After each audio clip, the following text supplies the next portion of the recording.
Hi, you're watching Di Kanza by Kirsi Van Sol. This is my channel where I'll be sharing some information on kizomba and semba and Angola and the travels and the dance and teaching and things like that. I will be making a lot of little videos for this series about myth busting. I decided to call it like that because there's a lot of myths about kizomba teaching in Angola and in other countries, and I have fallen for those myths also because there's a lot of various kinds of teaching that still circulates, and I believe that when we know better, we do better, and I'm learning all the time, so I want to help you also to know better. And here's one myth that I want to start with, that there are no rules in kizomba and semba. Now, this is not true, is the short answer. The myth is busted, but just because some really great dancer starts, for example, with the right leg instead of the left, like in a situation where he's doing a three-step and he marks it on the right instead of the left, it doesn't mean that there are no rules. Normally the men start with the left, and so on. I'm sure that you've learned this. Remember the saying that first you need to learn the rules, and then you master the rules, and then you can break the rules. So it's not true that there are no rules. There are exceptions. Also, a lot of dancers, even really good dancers, they are self-taught, or they are taught by the family in the area where they live and the people in their area. And now this is very different in between the different cities and different provinces. For example, in Angola, they have 18 provinces. It's a large country. Not all provinces dance kizomba. Many do. And in Luanda alone, Luanda is a huge city, and this is like the seat of kizomba nowadays, and has been. But it's a very big city, and every zone or every bairro has their own style and their own flavor. So teachers coming from Rangel, for example, or area called Zangado or Zambizanga, they all teach a little bit differently because they have their regional flavor. And this flavor also changes all the time with the evolution, the natural evolution of the dance. So there, I'm going to bust another myth immediately. There is no such thing as traditional kizomba.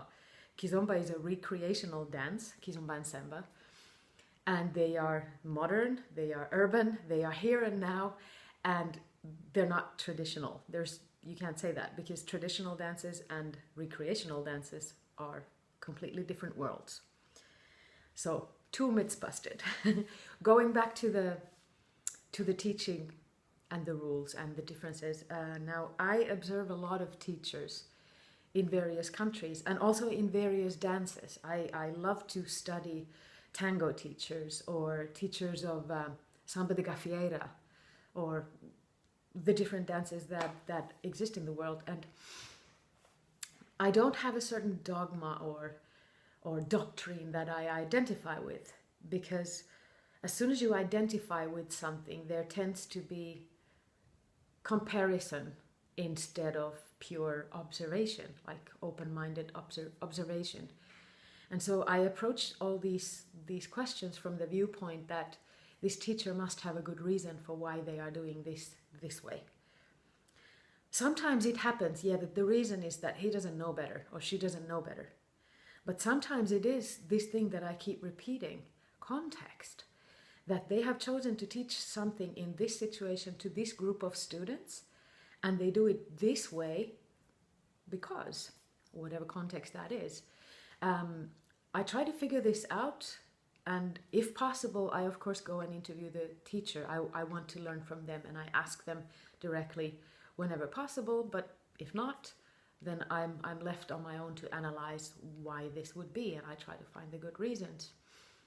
And that's what I would like for you to also do as a student or as a teacher colleague, that instead of giving any answers to you, I would like to open your mind to questioning and do your thinking for yourself.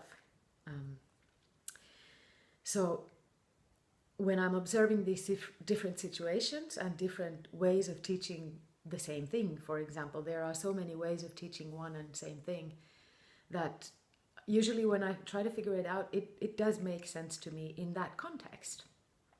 And so what is the situation and who are the students this time? Because teachers also teach differently, not just for the students, but also as themselves. They need to grow and learn all the time. This is a process. This is my process here as well. I've said also this before, that I don't teach kizomba. I teach people. I teach the people I have in front of me. So, and one more myth.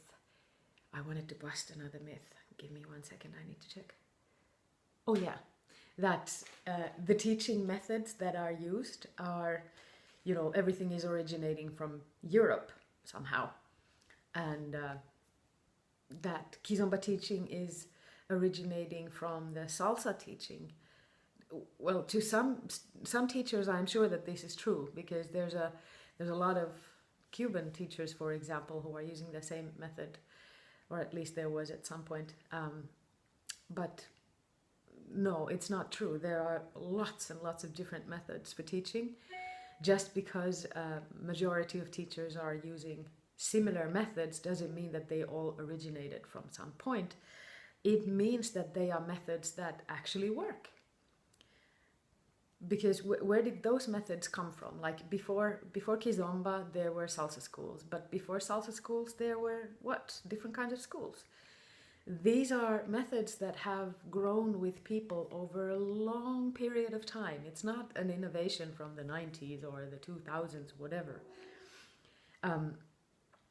There are principles that just work, and always the context. Like I used to study martial arts. I did some taekwondo a long time ago in Minnesota, the US, and it was an excellent school. The methods there were surely really, really good. That's how I experienced it. I learned a lot, and they had a great discipline, and it was coming in a direct downline from a Korean grandmaster.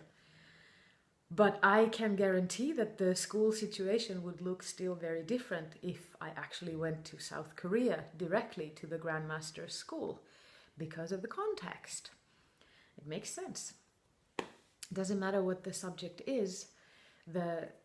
Good teaching is always based on what works. And then there's a lot of different variations of it. So to conclude that today, so that I don't make this video too long, we busted several myths.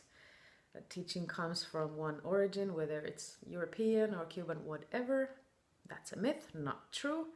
I will talk about the Angolan ways of teaching in another video. And I said ways, note the plural. And that there are no rules in kizomba. Yes, there are. And what was one more myth we busted? I have to look at this video myself to remember, okay? I wish you a good day or a good night, wherever you are and what time it is for you. I hope you click on subscribe to this channel for much more of this stuff. I'll be answering your questions. You can send your questions to me. I am by my own name in Facebook, and you can find my group, Dikanza by Kirsi Van Sol. That's my Facebook group for all the teaching. So join and send me your questions, what you want to talk about, and I'll keep doing this series for you. And let's dance. Take care. Ciao.